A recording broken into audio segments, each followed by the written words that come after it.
જય શ્રી કૃષ્ણ મિત્રો, સ્વાગત છે તમારું રંગીન રસોડામાં। આજે આપણે ભાવનગરની પ્રખ્યાત એવી દાળપુરી બનાવવાની છે। જ્યારે અચાનક મહેમાન આવે, ઘરમાં કાંઈ વસ્તુ ન હોય ત્યારે તમે આ રેસીપી પ્રિફર કરી શકો। દાળની અંદર બટાકાનું શાક આપણે એડ કરવાનું છે, ત્યારબાદ મીઠી ચટણી નાખવાની છે। બંને ચટણી ઓપ્શનલ છે, જો તમારે બનાવવી હોય તો જ બનાવવાની, નહીંતર આ પૂરી અને શાક પણ ચાલે। આ રીતે અંદર એડ કરી અને તમે જોઈ શકો છો કે કેટલો સરસ સ્વાદ આવે છે। આ રીતે તમે ખાઈ શકો છો।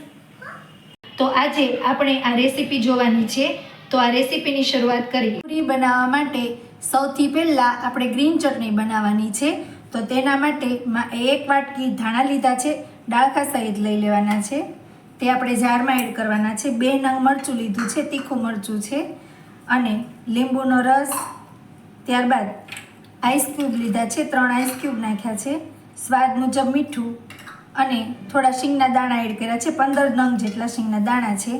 આ બધી વસ્તુ જારમાં નાખી થોડું પાણી એડ કરી આપણે આને મિક્સરમાં પીસી લેવાનું છે।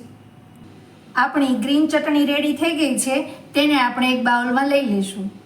હવે આપણે મીઠી ચટણી બનાવવાની છે, તો તેના માટે 3/4 કપ જેટલો ખજૂર લીધો છે, તે આપણે કુકરમાં એડ કરી દઈશું। આને આપણે એક વિસલ કરવાની છે, એટલા માટે મેં કુકર લીધું છે।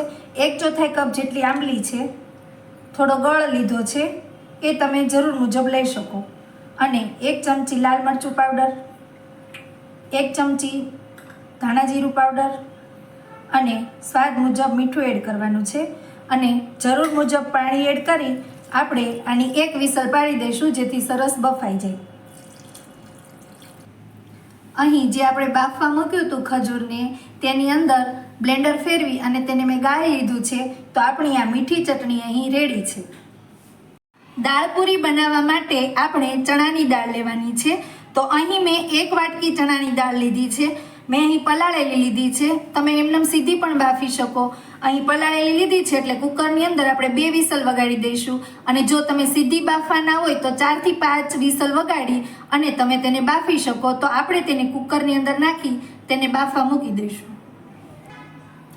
દાળ સરસ એવી બફાઈ ગઈ છે, તો હવે તેનો આપણે વઘાર કરવાનો છે। અહીં દાળના વઘાર માટે 2 મોટી ચમચી તેલ લીધેલું છે, તો તેલ ગરમ થઈ ગયું છે, તેની અંદર થોડું આખું જીરું એડ કરી આપણે વઘાર કરવાનો છે। 1 તમાલપત્ર નાખ્યું અને 1 લાલ મરચું નાખી વઘાર કરશું, જેથી ટેસ્ટ સરસ આવે। અહીં મેં 2 નંગ કાંદા લીધા છે, તે આપણે વઘારમાં નાખીશું, અને લસણ અને આદુની પેસ્ટ એડ કરવાની છે। અહીં મેં લીલું મરચું નથી લીધું, કેમ કે અહીં આપણે લાલ મરચું એડ કરવાનું છે, એટલા માટે। જો તમે તીખું ખાતા હોય તો લીલું મરચું લઈ શકો। હવે આ કાંદાને બ્રાઉન થાય ત્યાં સુધી તેને ચડવા દઈશું, તો આને આપણે ઢાંકીને ચડવા દઈએ।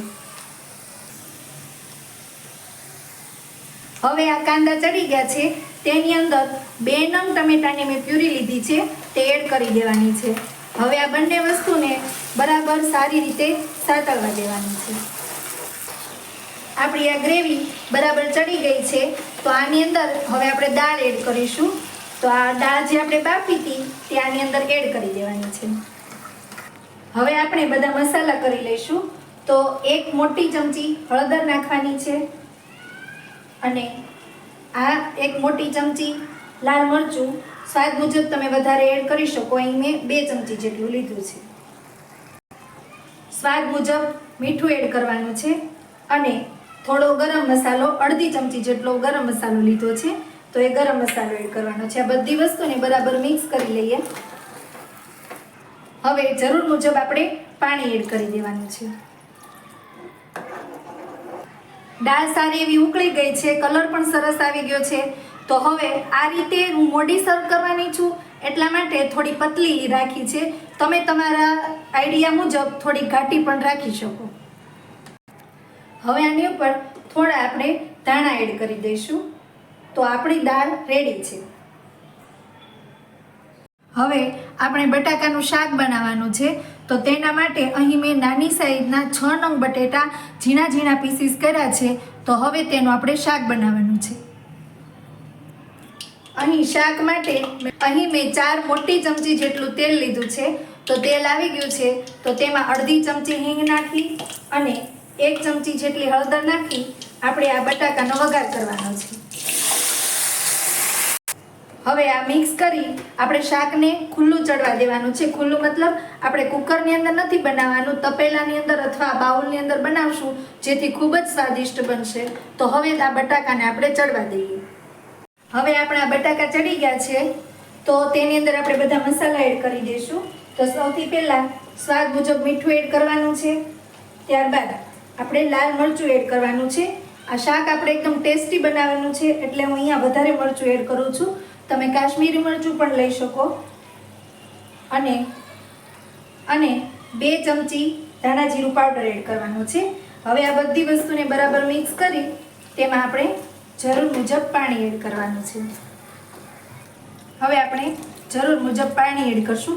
જો તમે મોડા સર્વ કરવાના હોય તો આપણે ઢીલું રાખવાનું છે શાક, અને જો તરત સર્વ કરવાના હોય તો આપણે જરૂર મુજબ ઘાટો રસો રાખવાનો છે. તો આપણું બટાકાનું શાક રેડી થઈ ગયું છે. તમે જોઈ શકો છો આની થિકનેસ મેં આટલી રાખી છે. હવે તેની અંદર આપણે ધાણા એડ કરી દઈશું, અને ત્યારબાદ હવે આપણે પૂરી બનાવવાની છે. હવે પૂરી બનાવવા માટે મેં અહીં 2 મોટી વાટકી રોટલીનો લોટ લીધો છે. તો તેની અંદર સ્વાદ મુજબ મીઠું એડ કરવાનું છે, અને 2 ચમચી જેટલું તેલ એડ કરી આપણે જરૂર મુજબ પાણી નાખી લોટ બાંધી દેવાનો છે. લોટ બંધાઈ ગયો છે, તો તેને આપણે 15 મિનિટ રેસ્ટ માટે મૂકી દઈશું. હવે આપણે પૂરી વણવાની છે, તો તેના માટે મેં અહીં અવળો લુવો લીધો છે. પૂરી મોટી વણવાની છે એટલા માટે. તો પૂરી જાડી પણ નહીં અને પાતળી પણ નહીં એવી રાખવાની છે. આ રીતે આપણે બધી પૂરી વણી લેવાની છે. હવે બધી પૂરી વણાઈ ગઈ છે, તો આપણે તેને હવે ફ્રાય કરી લઈશું. તેલ આવી ગયું છે, તો હવે આપણે પૂરીને ફ્રાય કરવાની છે.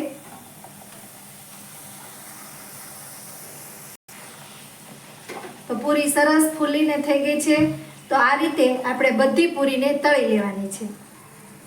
તો તૈયાર છે ભાવનગરની ફેમસ એવી દાળ પૂરી. તો તમે પણ ચોક્કસ આ દાળ પૂરી ટ્રાય કરજો.